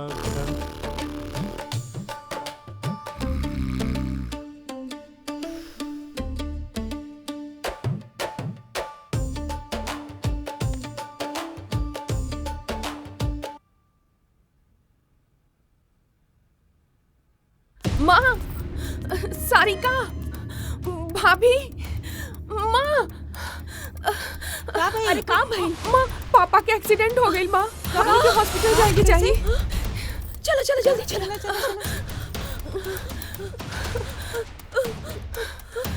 दामाद जी सुनी ना, उन्हें के एक्सीडेंट हो गई। पापा के एक्सीडेंट हो गई जल्दी बा। जाके हमने के हॉस्पिटल का जाके भाई? चाहिए। हाँ? यही से डॉक्टरा लोग के फोन आवता होगा। अरे पर चलल कैसे जाई? अरे हम बानी ना, चलो लोग, चलो चलो चलो चलो चलो जल्दी। हाँ हाँ चलिए चलिए।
अभी कोई एक्सीडेंट का केस आया क्या? अभी अभी यहीं दौड़ के गए हैं सामने वाले में, इधर में? हाँ उसके बाजू में। डॉक्टर साहब सर में चोट लगने की वजह से ब्रेन हेमरेज हो गया है, बहुत खून बह गया है, तो ब्लड की जरूरत लगेगी। जितना जल्दी हो सके आप लोग ओ पॉजिटिव ब्लड अरेंज कीजिए। अरे तो हम लोगों का ले लीजिए, हमारे ले लीजिए। बारी बारी से आइए, चेक कर लेते हैं। चलिए।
अरे थोड़ा जल्दी करिए ना। रुकिए जरा सबर करिए। 52,500। अरे पर कैश नहीं है। अरे काहे टेंशन ले रहे हैं, ऑनलाइन का जमाना है, ऑनलाइन कीजिए। भैया हम भेज देता नहीं। ना हम दे देता नहीं। अरे भैया हमारा के भेजे दी ना। भेज दा, हम तो के डाल दे। हाँ इहो ठीके रही।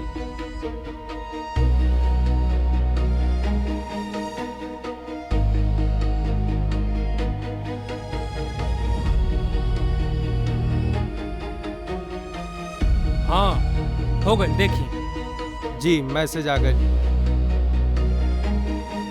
चलो चलो चलो चलिए डिस्चार्ज करावे। चलिए भैया।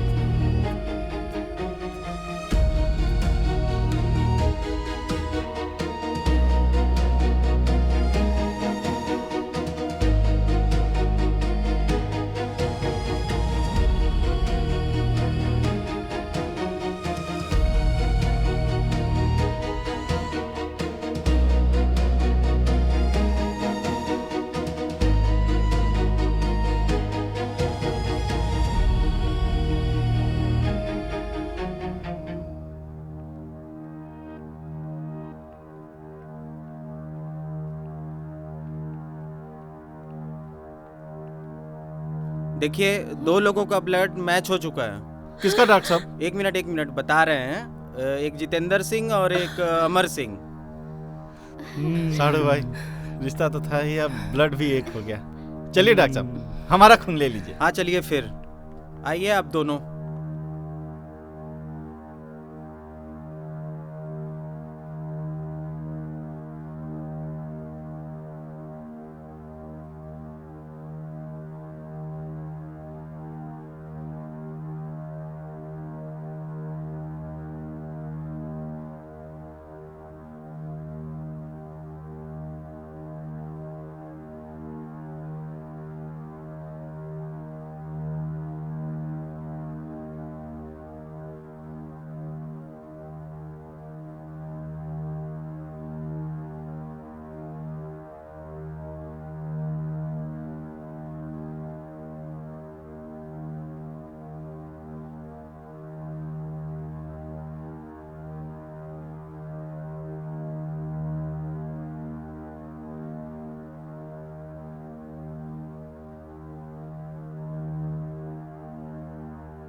हाँ जीजा जी।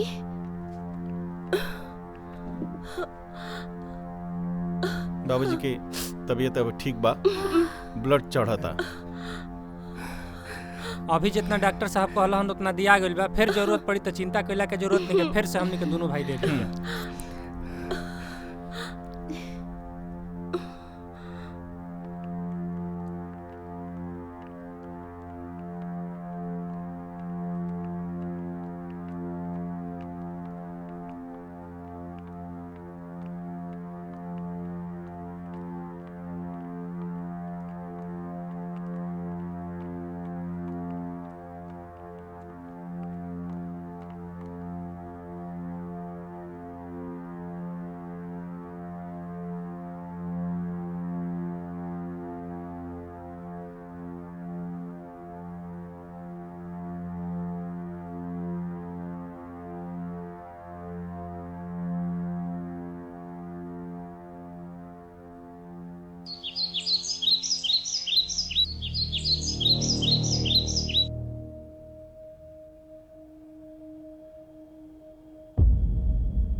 कोई दिक्कत नहीं है। डॉक्टर साहब का भइल बा हमका? कुछ नहीं, ठीक है। आप एक छोटा सा एक्सीडेंट हुआ था, अब आप बिल्कुल ठीक हैं, आप घर जा सकते हैं। हमार घर जाए के बा, हमरा के परिवार से मिले के बा। ठीक है, आप आराम कीजिए, मैं आपके घर वालों को भेजता हूँ।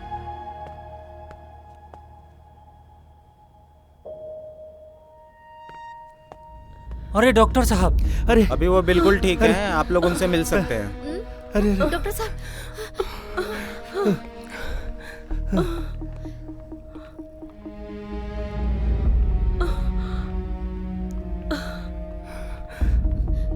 पापा का भैल हमरा के? हाँ? और दवा जी? बाबूजी आप एकदम ठीक बानी, कुछ ना भइला, बस अब घरे चले के तैयारी बा। ले चला हमके घरे, हमके यहाँ ना रहे के।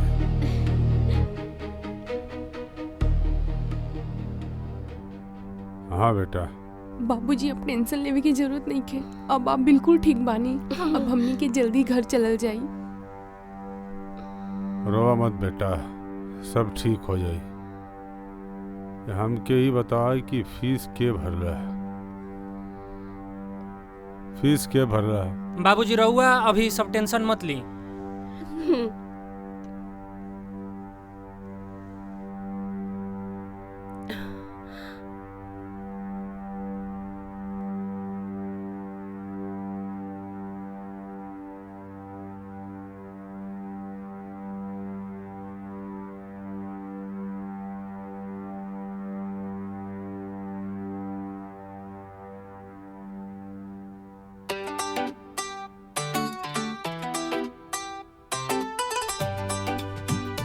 दमाद बाबू, आप लोगों के एहसान हम जिंदगी भर ना भूलब। तू लोग हमार बहुत ख्याल रखला, हॉस्पिटल के बिल भी दे देला, दवा दारू कैला, देखभाल कैला। आप लोगों को जौन भी पैसा लागल थोड़ा समय दी, धीरे धीरे सब चुका है। वाह, का बात बाबूजी हैं? बेटा भी कहता नहीं और पराया भी बना देनी। बाबूजी वो बेटा एहसान ना करे ना, हैं? अपन फर्ज निभावे ना। हाँ बाबूजी, का हमनी के कमाई पर राउर अधिकार नहीं खे? देखिए, हम जितना कमाई ना ओमे आधा अधिकार गुंजा के बा, तो समझ ली कि रउआ में गुंजे के हिस्सा लागल बा। बाबूजी ससुरारी में खूंटा नहीं गाड़ता था, ये फर्क मिटाना था। अरे जब लड़की अपना ससुराल जाली बहू बन के और वो बेटी बन सकेली, पर दामाद जब ससुरारी आवेला वो बेटा काहे ना बन सकेला? हैं? यह सोच बदले के है बाबूजी। और का आपके का लगेला हमन के दोनों में बात ना होत रहे, हर चौथे दिन बात होत रहे। और साड़ू भाई कहने की भैया ससुरारी में सब मजा बा, लेकिन ये आओ भगत ये अच्छा नहीं खेला करता। और बाबूजी यह फर्क हम 100 बार से मिटावे का कोशिश करते हैं, पर कुछ ना कर पाऊंगी। बेटा वाला फील नहीं किया, तो हमनी दोनों मिलके प्लान करनी जाए। बाबूजी भैया एकदम ठीक कहतनी। ऐसे कि जब गुंजा शादी क के हमनी के गईली तो उहे खात रहली जौन के हमनी के खात रहने। इना कि इनका खातिर स्पेशल चीज बनत रहे, मुर्गा बनवा दो, मछली बनवा दो, बकरा कटवा दो। जब एगो बहू अपना ससुराल में जाके बेटी निहन रह सकत रही, तो का दामाद अपना ससुराल में बेटा जैसे निकल रह सकत? बहुत सही, सही कहता नहीं। साथी कहता नहीं जीजा जी। और हमनी रोज भगवान के आगे दिया बार के यह प्रार्थना करत रहनी कि कभी दोनों जीजा जी यहाँ से जाई हैं, खूंटा गाड़ के यहाँ बैठ के बड़े। जीजा जी, अरे आप लोग जीजा जी ना भाई बनी। सॉरी। दोनों बात ना। तो भैया अब काम तो हो गई, आज हमने के चलल जाओ। अरे कहाँ चलल जाए? अब हमके तो लगा था कि बाबूजी एक आध महीना में एकदम से ठीक हो जाइए। तो एक आध महीना यही जा रहा जा। अरे दमाद कैसे कैसे चल जाइबो? अरे यही दियो खुट्टा गाड़ दियल जाओ हमरे दियो वाह मामा अरे सारे तू दहेज में आल पा